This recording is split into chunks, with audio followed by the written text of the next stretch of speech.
பண்ணும்போதுதான் நுரையீரல இருக்கக்கூடிய ஸ்டாக்னன்டான சளி கழிவுகள், நெஞ்சு சளின்னு சொல்லக்கூடிய அந்த சளி கரைந்து வெளியே போனாதான் காஃப் கண்ட்ரோல் ஆகும், வீசிங் கண்ட்ரோல் ஆகும், பிரீத்திங் டிஃபிகல்ட்டி கண்ட்ரோல் ஆகும், ஆஸ்மா நமக்கு கண்ட்ரோல் ஆகும். சரி, இந்த கோல்டு ப்ராப்ளம் வீட்டில் இந்த மாதிரி ஸ்டாப் பண்ணக்கூடிய ஒரு யோகாஸ், ஒரு 3 யோகாஸ் பத்தி ஃபர்ஸ்ட் பார்க்கலாம். ஆனா இந்த 3 யோகாஸ் நீங்க பண்றதுக்கு முன்னாடி ஒரு 10 நாள் டயட் ஃபாலோ பண்ணணும்.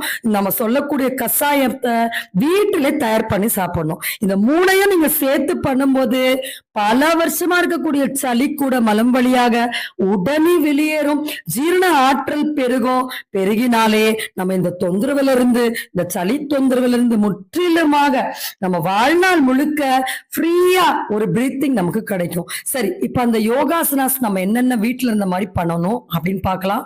இது காமன் கோல்ட் ப்ராப்ளம் இருக்கிறவங்களுக்கும் நல்ல ஒரு வீட்டுல